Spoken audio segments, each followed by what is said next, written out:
Okey, baik. Bismillahirrahmanirrahim. Assalamualaikum warahmatullahi wabarakatuh. Alhamdulillahirabbil alamin.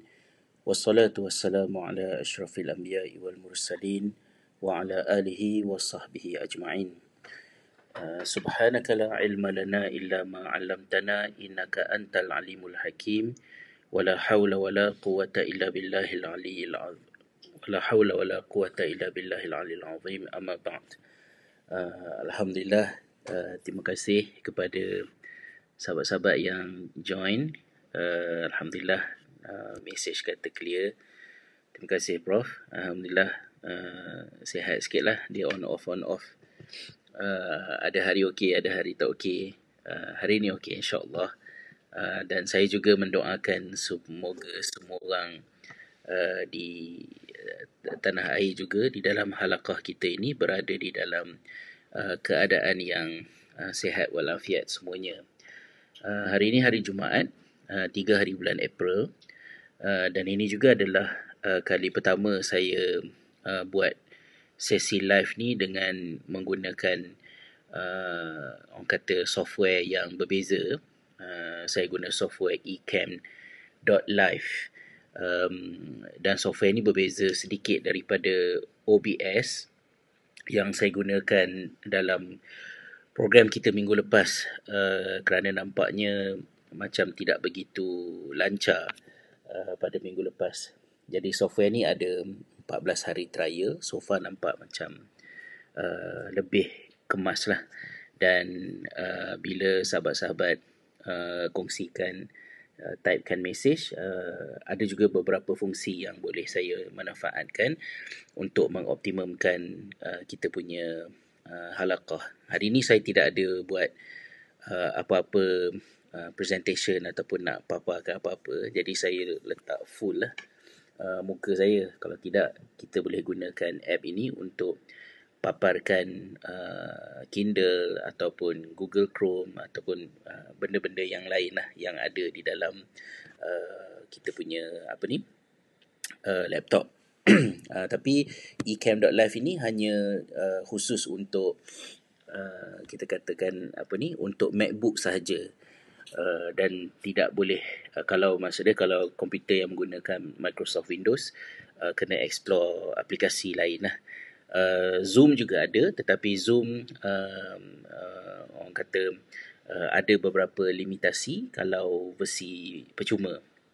Jadi pada hari ini insyaAllah kita ambil sedikit masa. Saya harap tidak begitu panjang jugalah untuk kita meninjau kepada beberapa hadis Nabi SAW, ataupun to be more specificnya 2 hadis Rasulullah SAW yang berkaitan dengan soal nasihat. Dan nasihat ini adalah ekoran daripada oath yang kita bacakan di sekolah, ya, di KMS dan juga di KMSS.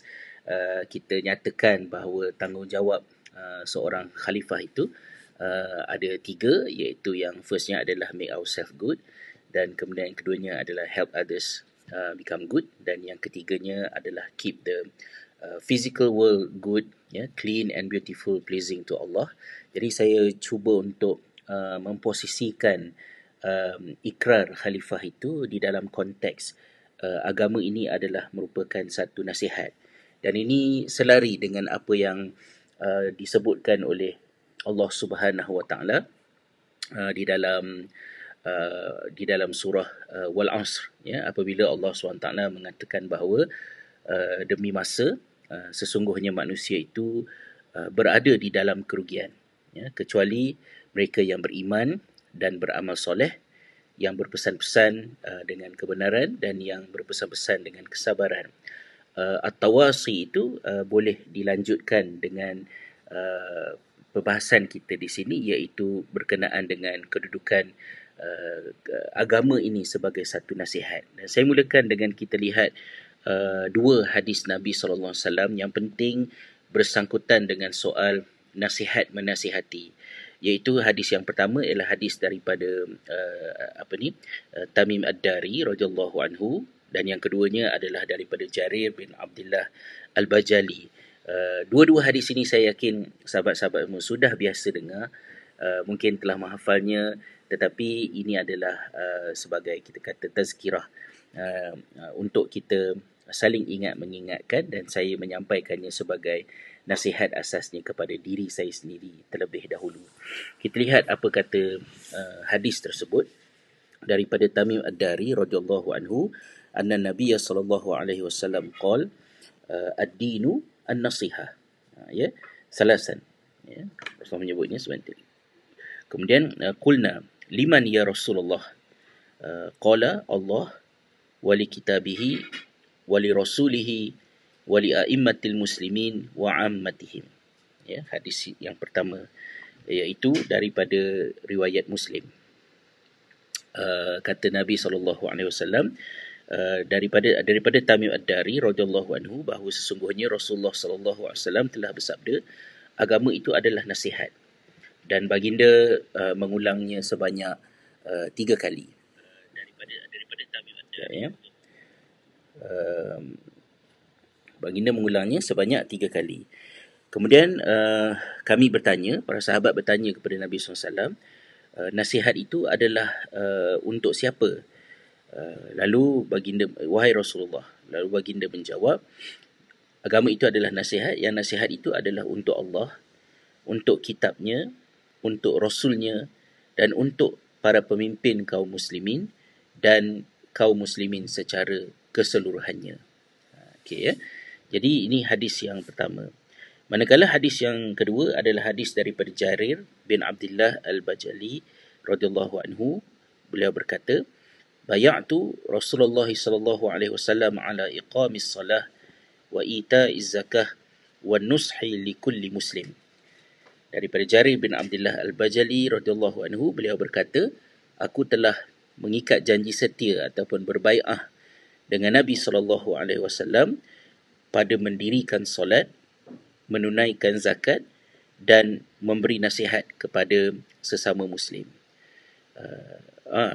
Terima kasih, ya. Apa ni? Itu contoh. Saya boleh letakkan mesej-mesej tertentu untuk dipaparkan di skrin. Jadi Teacher Akhtar kata hadis itu adalah merupakan hadis pertama dalam silibus Islamiat IGCSE. Alhamdulillah. Okey. Jadi kita nak tengok sikit-sikit lah beberapa perkara yang mana kita sama-sama sedia maklum, kalau kita nak rujuk kepada karya-karya ulama yang mengupas tentang hadis ini, sudah tentu yang paling dekat dengan kita, yang paling biasa kita rujuk adalah kupasan yang dikemukakan oleh Al-Imam An-Nawawi ketika mensyarahkan hadis ini di dalam Sahih Muslim. Begitu juga satu laginya adalah merupakan perbahasan oleh Al-Imam Ibn Rajab di dalam syarah berkenaan dengan hadis ini di dalam kitabnya Jami'ul Ulum wal Hikam. Ini adalah dua kata kandungan yang selalu dirujuk apabila kita cuba untuk memahami apakah yang terkandung di dalam hadis ini. Kita tengok sedikit kepada apa yang diungkapkan oleh Ibn Rajab rahimahullah berkenaan dengan hadis ini. Okey, katanya waqad akhbara an-nabiy sallallahu alaihi wasallam anna ad-din an-nasihah, ya. Wa hadha yadullu ala anna an-nasihata tashmalu khisal al-islam wal iman wal ihsan allati dhukirat fi hadits Jibril wa sumya dhalika kullahu dinan. Kata Ibn Rajab, betulkan saya lah kalau terjemahan saya ini salah, ya. Rasulullah SAW telah memberitahu kepada kita bahawa agama ini adalah merupakan nasihat. Jadi ini menunjukkan bahawa nasihat itu adalah merupakan sesuatu yang merangkumi 3 asas sendi yang membentuk apa yang disebutkan sebagai din ataupun agama. Iaitu yang pertamanya adalah soal iman, dan yang keduanya adalah tentang Islam, yang keduanya adalah iman, dan yang ketiganya adalah ihsan, seperti yang diungkapkan di dalam hadis Jibril. Jadi apabila hadis Jibril itu menyebut tentang apakah itu Islam, apakah itu iman, apakah itu ihsan, um, bagaimanakah Islam, iman dan ihsan itu hidup di dalam diri kita dan masyarakat umat Islam, ianya bergerak daripada seorang kepada seorang yang lain di dalam bentuk nasihat. Ya, ini bagaimana kita menghubungkan di antara hadis Jibril itu dengan hadis yang diungkapkan oleh Nabi SAW pada memposisikan bahawa agama ini adalah merupakan nasihat. Ya, jadi kita selalu kena melihat bagaimana iman, Islam dan ihsan yang disampaikan oleh Jibril alaihissalam kepada baginda dalam bentuk soal jawab yang kita kenal ya di dalam hadis berkenaan itu sebagai di dalam mood kita katakan nasihat. Okey. Namun soalnya di sini, apakah yang dimaksudkan dengan nasihat itu sendiri? Al-Khattabi mengatakan bahawa an-nasihatu kalimatun yu'abbiru biha an jumlah wa hiya iradatul khair lil mansuhi lahu. Okey, kita berhenti kat situ. Kata Al-Khattabi, nasihat itu adalah merupakan satu perkataan ataupun satu istilah yang yang menggambarkan beberapa perkara yang disebutkan di sini. Yang pertamanya adalah iradatul khair lil mansuh lahu, iaitu keinginan untuk orang yang dinasihatkan itu mendapat kebaikan. Ya, jadi itu adalah orang kata motif nasihat itu. Wa aslun nushi fil lughati al khalus. Perkataan nasihat itu, nasaha itu datang daripada perkataan istilahnya dari maknanya dari segi bahasa ialah al khalus. Dan al khalus ini yuqal nasahtul asal idza khallastuhu minasy-syam'i. Al-khalus itu maknanya ialah seumpama kita melakukan proses memisahkan di antara madu dan kita kata apa ni, sarang madu tu, lilin dia tu. Artinya kita menjernihkan ataupun memurnikan, mensucikan sesuatu itu daripada benda-benda yang tidak dikehendaki. Maka sifat bila kita sebutkan nasihat, nasihat itu adalah a form of purification untuk menyingkirkan perkara-perkara yang tidak kita ingini dan menzahirkan dan mengambil manfaat pada perkara kebaikan yang nak dihasilkan. Jadi itulah makna asal daripada perkataan nasaha yang terkandung di dalam kalimah nasihat itu sendiri. Jadi nasihat ini kita lihat misalnya beberapa pandangan para ulama tentang isu nasihat ni. Bila saya baca tentang nasihat ini, apa yang tidaklah orang kata mengganggu fikiran, tetapi yang selalu datang di fikiran saya adalah tentang situasi ataupun fenomena kita pada masa ini, bahawa sesuatu yang begitu fundamental dan basic di dalam agama kita berdepan dengan paradigma baru tentang nasihat ni. Of course lah yang tipikalnya, contohnya macam nak jaga tepi kain orang, kenapa nak sibuk-sibuk nak bagi nasihat pada orang lain kan. Itu satu perkara yang kita dah familiar, dah lama dah kita selalu berdepan dengan sisi pandang yang macam tu tentang perbuatan memberi nasihat. Tetapi yang kedua juga kita lihat misalnya ada kecenderungan di dalam masyarakat untuk kita ini nak membetulkan apa sahaja yang kita nampak bila dia tak betul, kita nak betulkan dia. Dan apabila kita nak betulkan dia tu, kita boleh lihat misalnya gelagat netizen lah. Ya, contohnya ada sahajalah benda yang nak dibetulkan kan. Sebagai contohnya kalau ada orang buat video tunjuk macam mana cara nak masak sesuatu, jadi orang akan tegur kenapa dapur tu nampak macam tak berapa bersih, kenapa tak pakai sarung tangan, kenapa tak buat begini. Jadi yang itu nasihat ke tidak? Adakah ia bermotifkan kebaikan ataupun tidak? Jadi ada kelakuan-kelakuan baru yang muncul di dalam setting kehidupan kita sekarang yang tidak dilihat sebelum daripada ini. Adakah itu juga merupakan satu bentuk nasihat ataupun is something else? Saya teringat kepada antara perkara yang pernah disentuh oleh Al-Imam Birgivi, kan, Imam Birgivi dalam bukunya At-Tariqah Al-Muhammadiyah. Maafkan saya. Dia ada sebut berkenaan dengan kecelaan perbuatan membetulkan kesalahan nahu yang bersifat keterlaluan. Ya. Membetulkan nahu secara keterlaluan. Maknanya bila orang cakap tu, she has bukan she have, contohnya lah, kan. Ataupun baris atas marfu' ke majrur ke mansub ke apa, kan. Jadi mungkin bagi sesetengah orang perbuatan nak membetulkan grammar tu adalah kerana nakkan kebaikan, bahawa you should say it right, ataupun it has to be expressed in the right grammar punya, kan.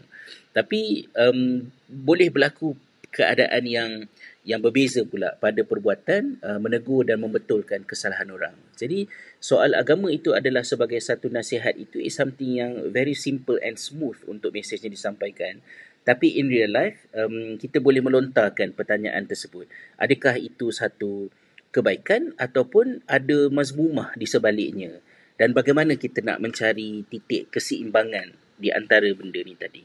Jadi kita lihat sedikit apakah pandangan-pandangan ulama tentang nasihat ini. Dan kita lihat di hujung pembentangan ini, bagaimanakah pula perawi hadis agama itu nasihat mengaplikasikan nasihat itu dalam kehidupannya. Ya, sebagai orang yang meriwayatkan hadis itu daripada Nabi SAW, iaitu kisah Jarir bin Abdullah Al-Bajali yang saya sebutkan tadi. Baik, first kita lihat sedikit. Misalnya ada yang disebutkan di sini, antaranya daripada Muhammad bin Nasr Al-Marwazi di dalam kitabnya Ta'zimu Qadri Salah. Beliau mengatakan bahawa wa min a'zami anwa'in nusuh an yansaha liman istasharahu fi amrihi, kama qala Rasulullah sallallahu alaihi wasallam, idza stansaha ahadukum akhahu falyansah lahu. Sebesar-besar salah satu daripada konteks nasihat yang besar ertinya ialah apabila kita memberi nasihat apabila seseorang meminta nasihat, ya, di dalam hal dirinya. Kama qala Rasulullah SAW, seperti mana disebutkan oleh baginda SAW, iza stansaha ahadukum akhahu falyansah lahu. Sekiranya seseorang itu diminta nasihat oleh saudaranya, maka berikanlah nasihat seperti mana yang diminta. So ini satu daripada perspektif. Mungkin saya boleh nak cadangkan jugalah bahawa saya tak tahu apakah guru-guru KMS dan KMSS ada sesi lain. Sesi lain tu sesi yang dekat Malaysia lah, yang tak membabitkan saya. Kalau ada, okey. Tapi kalau tidak ada, ini sahaja, maka saya juga nak mencadangkan agar sesi Jumaat, sesi Rabu tu tak apalah, sesi Jumaat ni sahabat-sahabat juga boleh mengambil giliran untuk berkongsi isi kandungan nasihat, peringatan daripada semasa ke semasa. Satu, sahabat-sahabat juga dapat peluang untuk berkongsi, kerana semua orang membaca, semua orang ada pelbagai ilmu pengetahuan dan kebaikan yang boleh dikongsi bersama. Yang keduanya, boleh mengambil manfaat untuk cuba mengendalikan kita katakan sesi macam ni lah, dengan menggunakan apa-apa kita kata apa-apa teknologi yang bersesuaian. So you also have the opportunity to explore how to conduct online session, and I'm sure you also have your own session with the students especially-nya. Dan yang ketiganya, kerana Macam Rasulullah sebut tadi lah, idza stansaha ahadukum akhahu falyansah lahu. Apabila saudaramu minta nasihat, maka berikanlah nasihat kepadanya. Jadi saya sebagai saudara anda, saya juga nakkan nasihat. Maka nasihatilah saya. Maka ambillah peluang untuk berikan nasihat, because I don't think I'm in the situation of giving advice, tapi saya lebih berada dalam situasi saya perlukan banyak nasihat, terutamanya dalam situasi kita sekarang lah kan, macam-macam apa yang orang kata ada pada masa ini. Okey, apa ni, Seakhtar kata, translation dalam buku Islamiat, religion is sincerity. Only if you are sincere with people will you want what is good for them. So, kalau kita guna Zoom ataupun kalau kita guna Skype, best juga kalau saya boleh tarik Seakhtar masuk kan untuk online sama-sama, supaya dapat mengulas tentang hal ini. Saya tak nak lah saya ulasnya, kita kena bagi cikgu cikgu Islamiat, especially dengan result cemerlang. Tahniah, congratulations, alhamdulillah. Kita sambung, tengok sikit lagi. Kemudian satu lagi, disebutkan juga di sini, Abu Bakar Al-Mazni, beliau berkata, ma faqa Abu Bakrin radhiyallahu anhu ashab Rasulillah sallallahu alaihi wasallam bisaumin wala salatin walakin bisyai'in kana fi qalbihi wa huwa hubbullah azza wa jal wan nasihatu fi khalqih. Apa yang menjadikan Abu Bakar radhiyallahu anhu itu lebih tinggi, lebih mulia daripada bukan lebih mulia, lebih menonjol daripada sahabat-sahabat Nabi alaihi wassalatu wassalam yang lainnya, radhiyallahu anhum, adalah kerana sesuatu yang ada pada hati baginda, hati beliau, iaitu kecintaannya kepada Allah dan nasihat yang disampaikannya kepada sesiapa sahaja. So Abu Bakar ini adalah seorang yang menonjol daripada aspek tersebut, yang menjadikannya seperti mana yang diungkapkan oleh Abu Bakar Al-Mazni tadi. Kemudian Abdullah Al-Fudail bin Iyad, ia juga ada menyebut sedikit, mengulas tentang hal ini. Beliau mengatakan bahawa al-mu'min yasturu wa yansah wal fajiru yuhtiku wa yu'ayyir. Fudail bin Iyad mengatakan bahawa sifat seorang mukmin itu adalah beliau itu melindungi dan memberi nasihat. Maksud dia menyembunyikan keaiban saudaranya dan menasihatinya, manakala seorang yang ingkar, al-fajir, adalah seorang yang mencela dan mendedahkan keaiban saudaranya.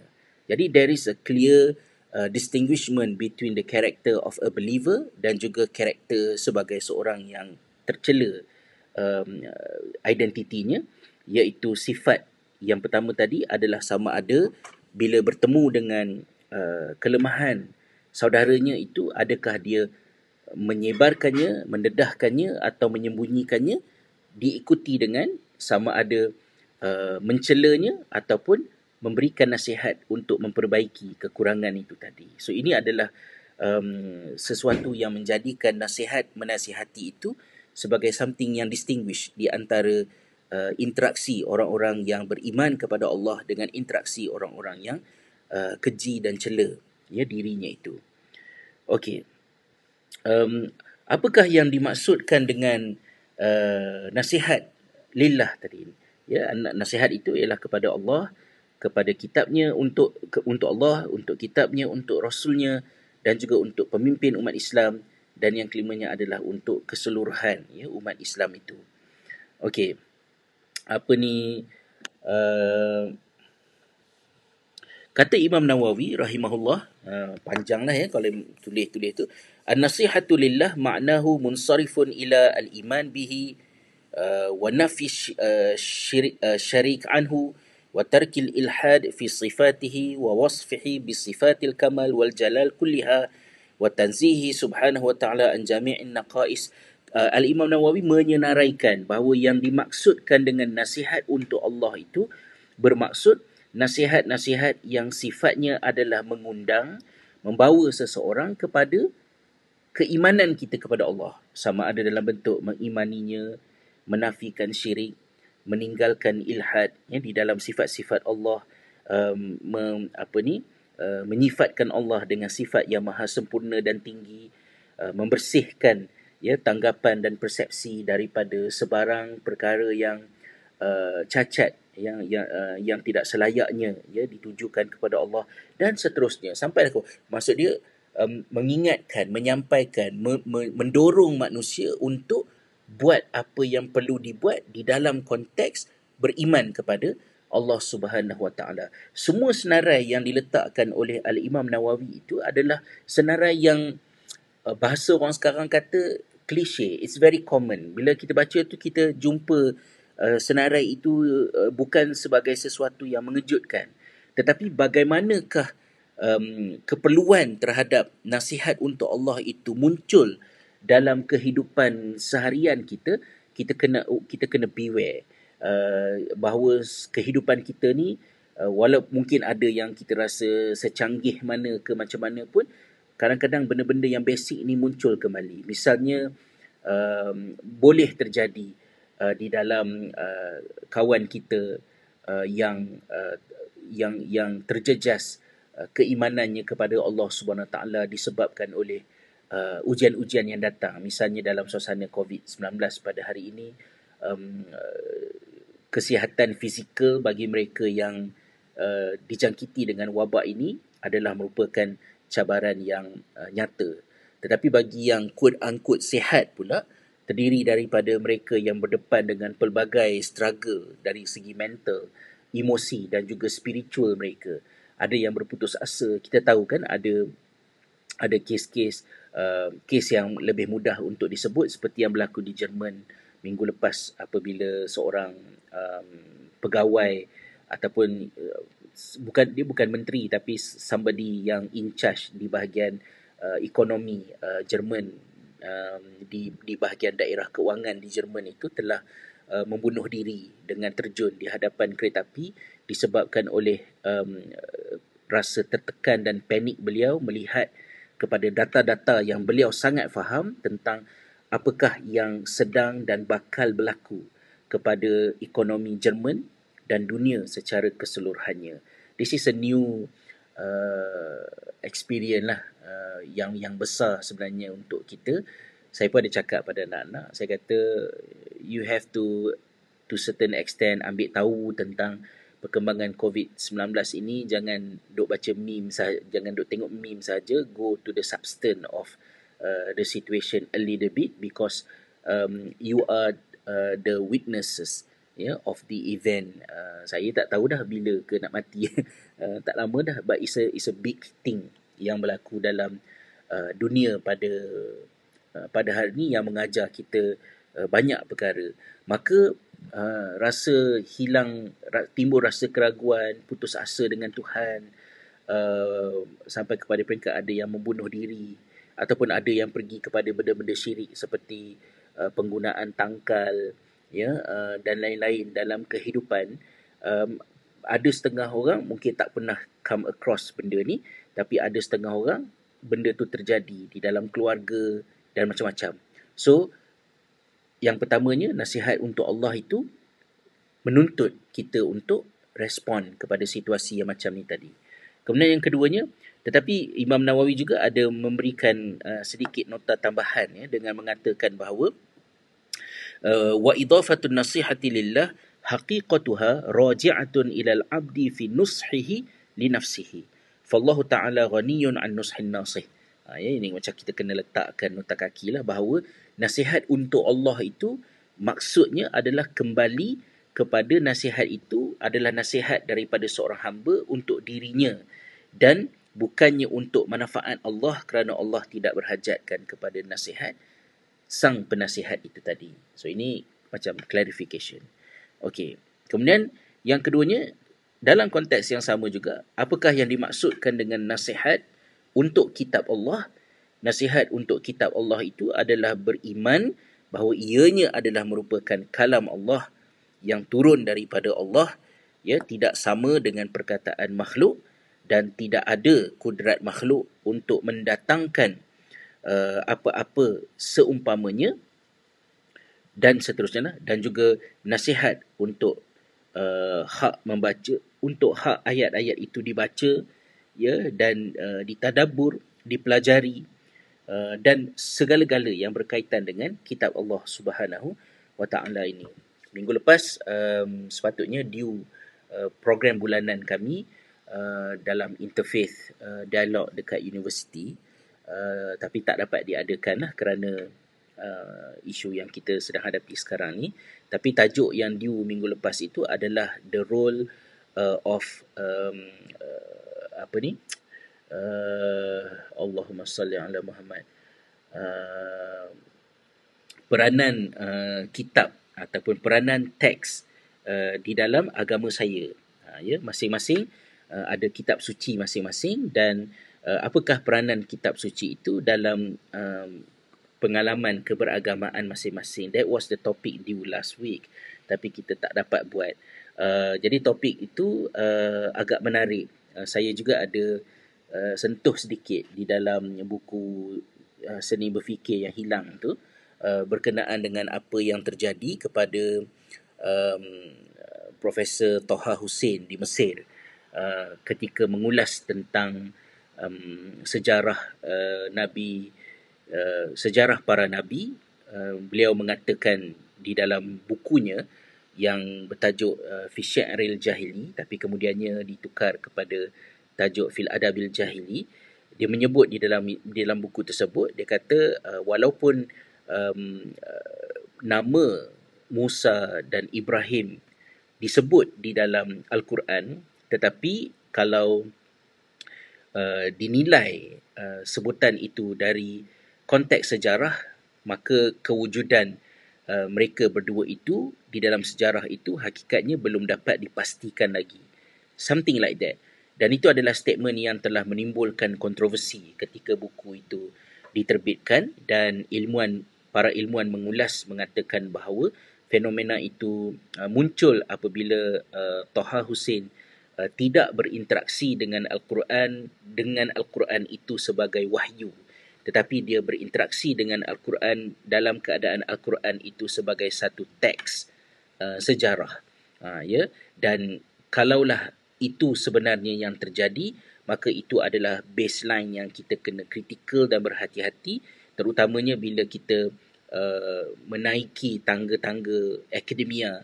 Sometimes kita boleh terlupa bahawa Al-Quran itu adalah merupakan kalam Allah, dan kita kena ingatkan. So, nasihat untuk kitab Allah ini berlaku dalam macam-macam konteks. Ingatkan anak-anak baca Quran juga termasuk di dalam nasihat untuk Allah.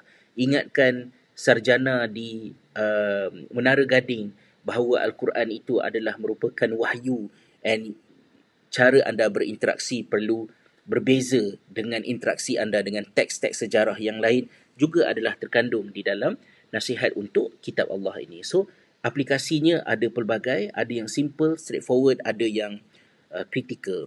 Ya, kadang-kadang kita terlupa bahagian yang kritikal ni tadi. Macam saya pernah sebut dalam, tak ingat ceramah yang mana dah dulu, saya ada kata macam mana kita nak discuss tentang setan, tentang syaitan dalam dunia yang serba moden ini.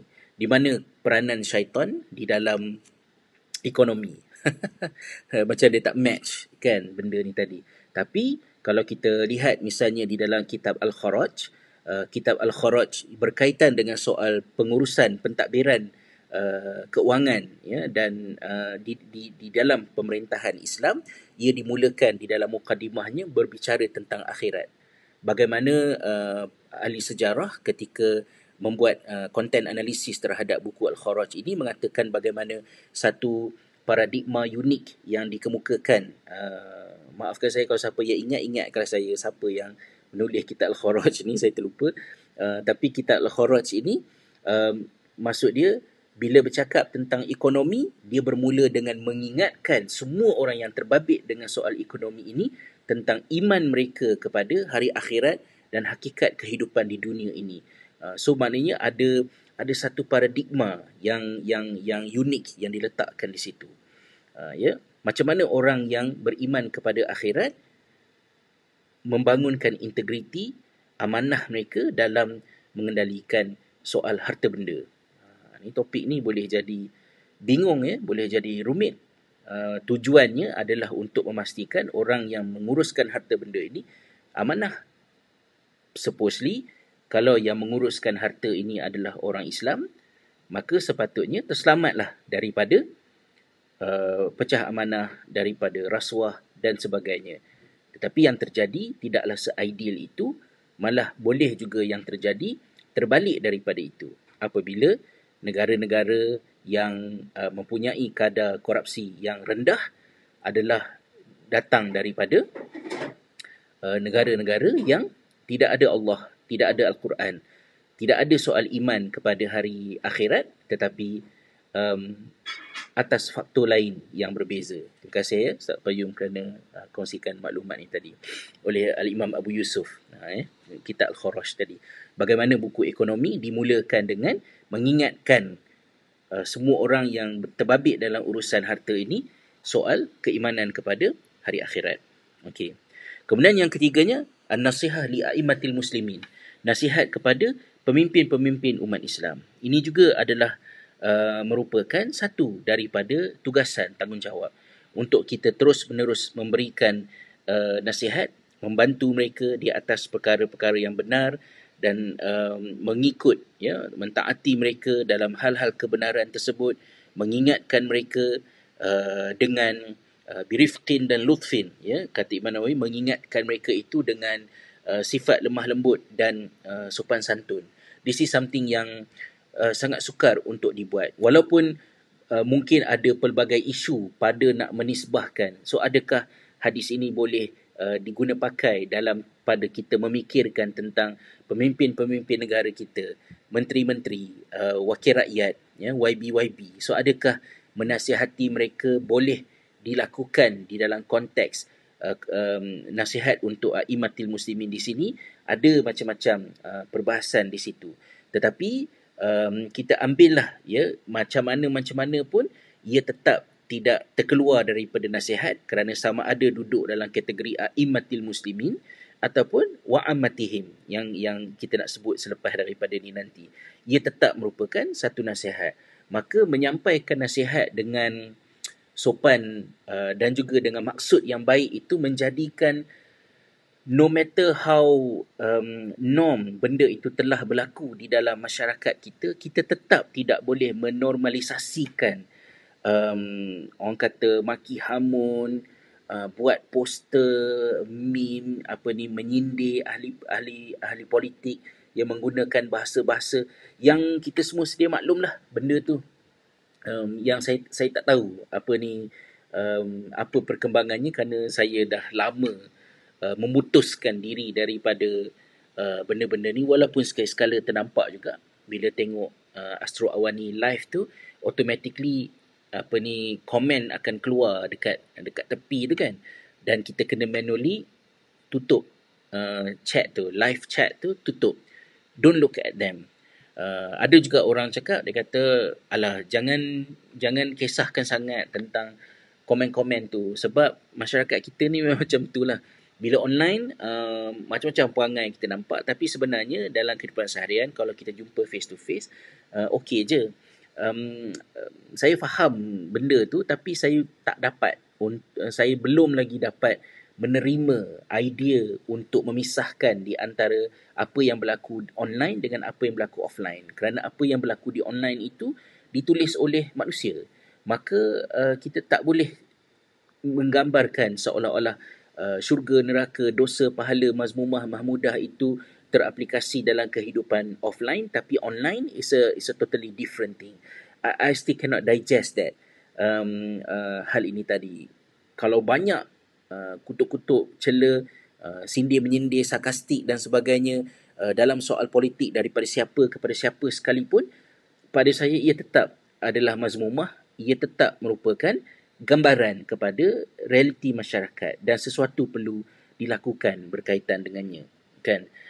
Tapi nasihat-nasihat untuk a'immatil muslimin itu perlu disampaikan dengan maksud asal perkataan nasihat itu tadi, iaitu iradatul khair fil mansuh lahu, keinginan untuk kebaikan untuk mereka yang dinasihati itu. So kalau kita nak orang yang kita nasihatkan itu mendapat kebaikan, if that exists dekat fikiran kita, we will have a different language dan approach dalam menyampaikan nasihat.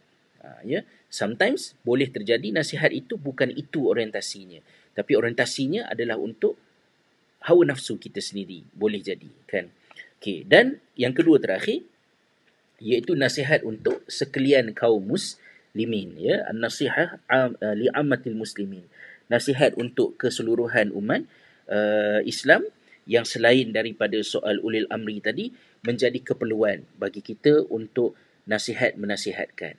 Jadi nasihat menasihatkan itu macam mana? So yang kita kata tegur orang, tengah tengok orang bercakap, kita ulas pakaian dia, tudung sengit, ya, tangan nampak inilah, nampak itu, apa semua-semua. Adakah itu merupakan termasuk di dalam nasihat li'ammatil muslimin ataupun macam mana? Jadi nak jawab soalan tu, saya pun sebenarnya tak tahu. Sahabat-sahabat boleh kongsi, boleh share. Tapi saya nak sudahkan perkongsian saya ini dengan kisah Jarir Al-Bajali, iaitu perawi yang meriwayatkan hadis kedua yang kita sebutkan tadi, bila mana beliau mengatakan bahawa aku telah berbai'ah dengan Nabi SAW pada mendirikan solat, menunaikan zakat dan memberikan nasihat kepada sekalian kaum muslimin. Al-Imam An-Nawawi semasa mensyarahkan hadis ini telah mendatangkan kisah sahabat yang mulia ini yang menarik untuk kita renungkan bersama. Ya. Kisahnya ialah bagaimana Jarir bin Abdullah Al-Bajali ini, Jarir bin Abdullah Al-Bajali ini adalah salah seorang daripada sahabat Nabi. Kalau kita baca sirah, dia adalah sahabat Nabi yang antara kisahnya yang Rasulullah SAW perintah utuskan untuk meruntuhkan Kaabah di selatan, di Yaman ke di mana ke, yang dibina untuk bersaing dengan Kaabah yang berada di Masjidil Haram dekat Mekah kan. So Jarir bin Abdullah Al-Bajali ini pada suatu hari beliau telah menghantar pekerja dia untuk membeli seekor kuda. Ya, anna Jarir radhiyallahu anhu amara maulahu an yashtariya lahu farasan. Fashtara lahu farasan bisalas mi'ah dirham. Maka orang suruhan Jarir bin Abdullah Al-Bajali ini telah, maksudnya pergi mencari kuda yang nak dibeli dan bertemu dengan kuda tersebut, bersepakat dengan penjual kuda itu, harga kuda itu adalah 300 dirham. Faja'a bihi wa bisahibihi yunqidahu saman. Dan orang suruhan Jarir bin Abdullah tadi telah membawa tuan punya kuda tu untuk datang berjumpa dengan beliau supaya nak dibayarkan harga kuda ni tadi. Faqala Jarir li sahibil faras. Maka Jarir berkata kepada tuan punya kuda tu, dia kata, farasuka khairun min 300 dirham atabi'uhu bi 400 dirham. Ya. Dia kata kuda kamu lebih baik daripada nilai 300 dirham. Maka mahukah kamu menjualnya kepada aku dengan harga 400 dirham? Jadi tadi dah sepakat dah kan, maknanya harganya 300. Tapi bila dia tengok kuda yang dibawa datang tu, dia kata kuda kamu ni lebih baik nilainya, lebih baik daripada nilai 300 dirham. Kamu setuju ke kalau jualkan kepada aku dengan harga 400 dirham? So dia tambah 100 kan. Faqala rajul dzalika ilaika ya Abu Abdullah. Yang itu terserahlah kepada kamu wahai Abu Abdullah. Kan, maknanya kalau itu harga yang kamu letakkan, aku terima sajalah. Faqala Jarir, lalu Jarir berkata, farasuka khairun min zalik atabi'uhu bi 500 dirham. Kuda kamu ni lebih baik daripada nilai yang disebutkan tadi. Mahukah kamu menjualnya kepada aku dengan harga 500 dirham? Tadi mula 300, lepas tu 400, sekarang ni 500 pula. Walam yazal Jarir yaziduhu mi'ah. Dan terus menerus Jarir bin Abdullah Al-Bajali ini menaikkan harga kuda tadi 100 dirham, 100 dirham dan 100 dirham. Wa sahibuhu yarda, dan tuan punya kuda tu redha saja, terima.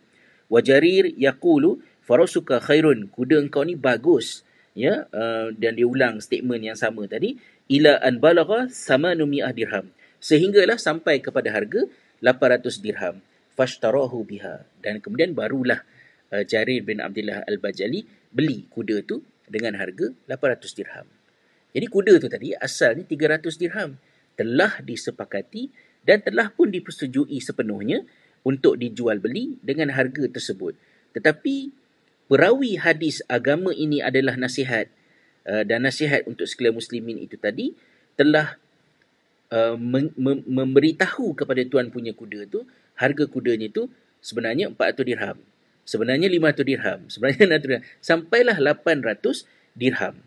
Jadi kisah ini telah diulas oleh para ulama tentang apakah yang dimaksudkan dengan kejadian tersebut. Jadi Jarir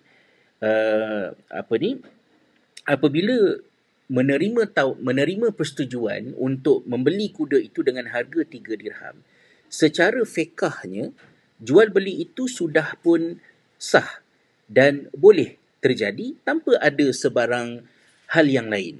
Maknanya ada taradi di situ, 300 dirham, setuju, bayar, selesai, ijab dan kabul. Akan tetapi kerana Jarir bin Abdullah berpegang dengan bai'ah dia dengan Nabi SAW, bahawa menjadi tanggungjawab kepada aku untuk memberi nasihat kepada sekalian umat Islam, maka termasuklah juga dalam hal yang seperti ini, aku perlu menasihat tuan punya kuda tadi tentang nilai sebenar kudanya, yang mengakibatkan dia membayar berganda-ganda daripada harga asal. Daripada 300 naik jadi 800 dirham.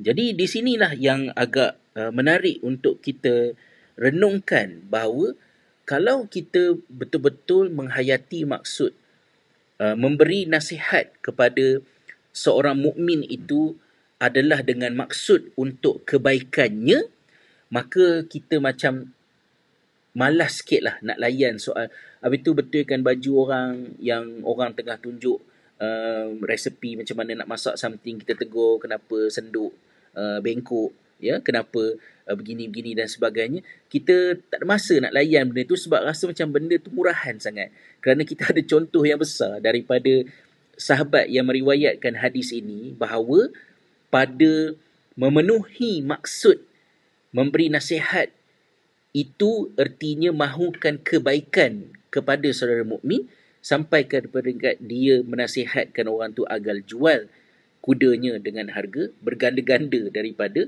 persepakatan yang asal tadi, kerana itu adalah kebaikan untuk beliau dan dia deserve untuk mendapat bayaran 800 dirham untuk kuda sebagus itu. Kan? So itulah dia punya cerita dia. Kalau kita makin minta murah, ya tak? Dia punya soalan, kalau kita makin minta murah tak? Member-member ni kira murah lah. Susah nak berniaga kan? Orang Melayu, orang Islam kita kan. Kalau sebut orang Melayu ni macam Akhtar senyum je lah sebab dia bukan orang Melayu kan. Tapi maknanya penyakit kita lah. Susah nak buka kedai runcit kat kampung pasal saudara mara, kedai kawan, pasal kawan yang tulis buku, boleh bagi free lah buku kan. Patutnya kita lah yang beli full price, sebab kita rasa kawan kita tu deserve untuk dapat harga sebenar untuk barangan tersebut, dan bukannya kita minta kurang. So kita boleh fikirkanlah sama-sama macam mana kita nak letakkan standard, apakah yang dimaksudkan dengan orang kata beri nasihat itu, maksudnya adalah untuk kebaikan. Of course, dalam aplikasi harian kita fikir sama-sama lah. Kita sebagai seorang pendidik, sebagai seorang guru, bila kita mendidik anak-anak murid kita kan, maknanya kita didik para pelajar.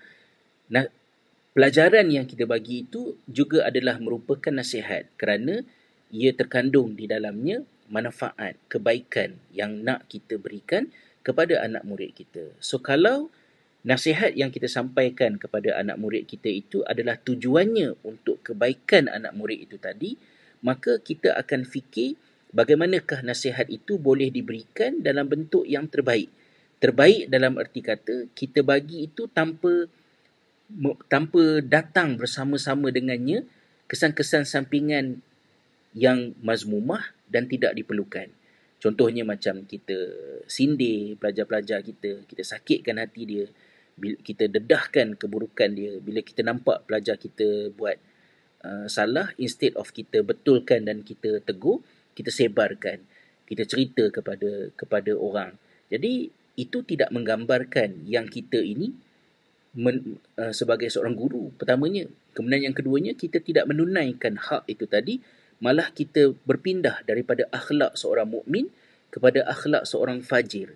Sedangkan seorang mukmin itu bila jumpa keburukan, dia melindunginya dan membetulkannya, memberikan nasihat.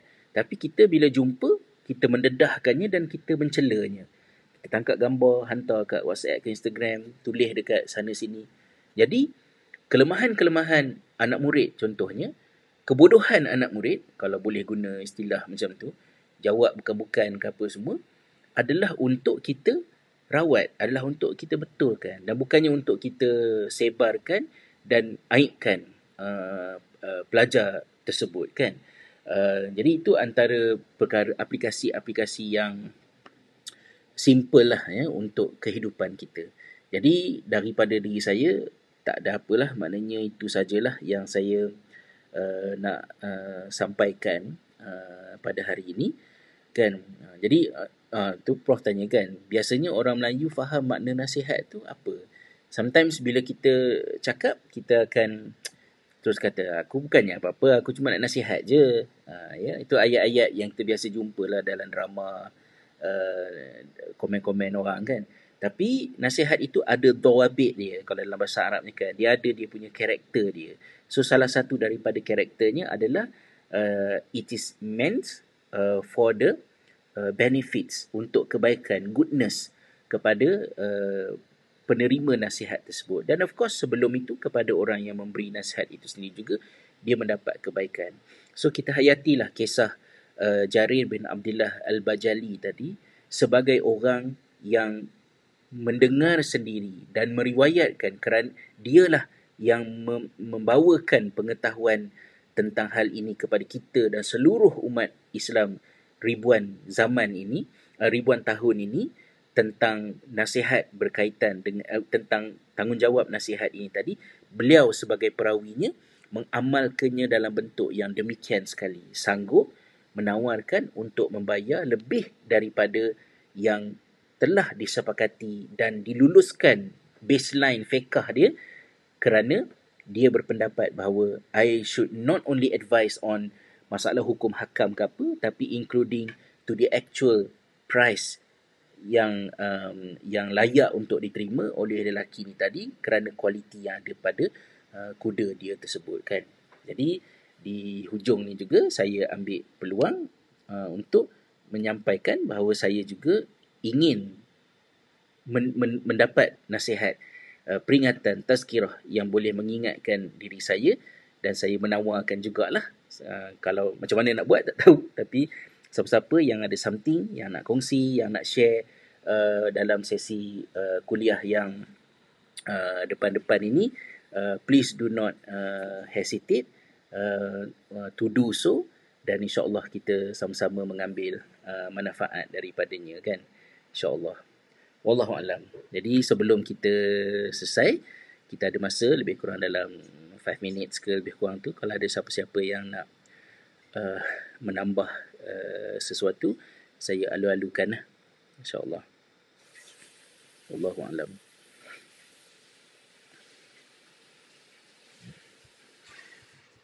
Pengisian pada hari ini saya ambil daripada buku Al-Khittah Al-Barraqah yang ditulis oleh Syekh Salah Abdul Fattah Al-Khalidi.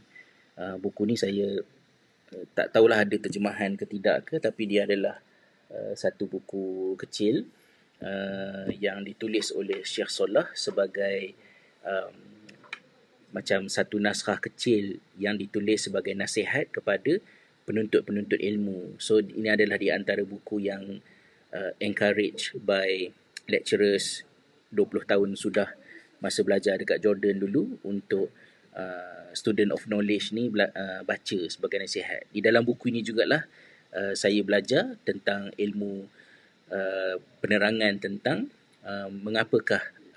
apakah yang terkandung di sebalik wal asri.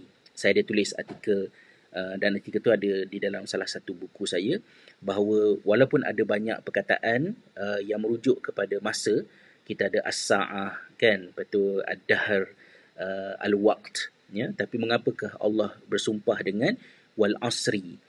Kerana perkataan asar itu mengandungi maksud memerah, ya. So demi masa yang diperah, ya. Demi masa yang diperah itu maksudnya untuk mendapat khasiat daripada masa, daripada umur kita kena perah. In other word, kalau kita tidak bersungguh-sungguh, kita tidak push diri kita untuk memanfaatkan potensi yang ada, maka untuk mendapat asir, untuk mendapat jus daripada diri ini, dia tidak tercapai kerana kita tidak memerahnya. Jadi itu adalah satu penjelasan tentang mengapa perkataan yang dipakai untuk demi masa di dalam surah wal asri itu ialah al-asru rather than istilah-istilah yang lain untuk menyampaikan konotasi tersebut. So itu adalah topik pertama di dalam buku ni yang saya pernah sentuh 5-6 tahun sudah dalam tazkirah kat mana saya tak ingat. Manakala agama ini adalah merupakan nasihat, adalah bab kedua di dalam buku ini yang saya kongsikan pada pagi ini waktu kat Finland lah kan, dan petang untuk di Malaysia. Jadi Prof kata kita perlu betulkan pemahaman tentang maksud nasihat seperti yang Ustaz kongsi.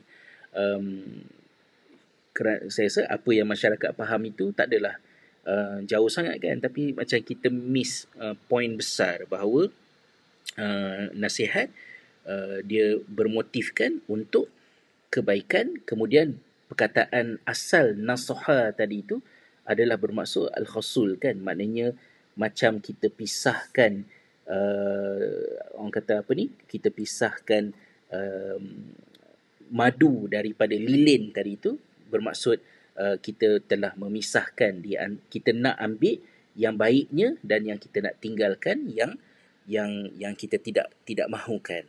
Yeah. Is it available in PDF?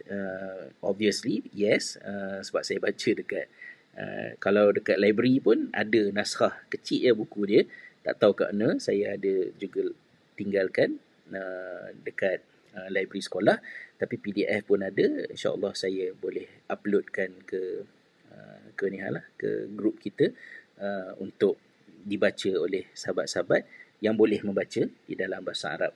So kalau nak next sesi ke ada nak ulas dalam ni pun feel free lah, you are more than welcome kan. Yes.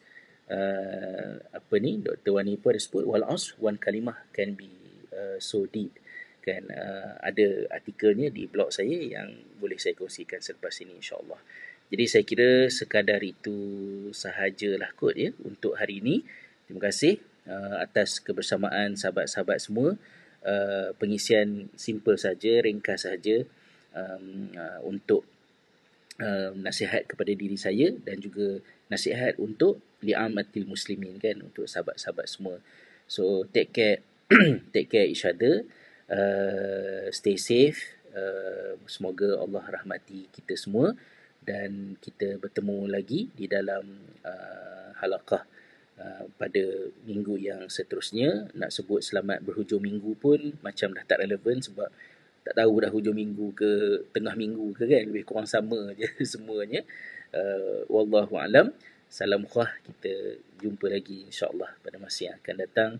Wassalamualaikum warahmatullahi wabarakatuh.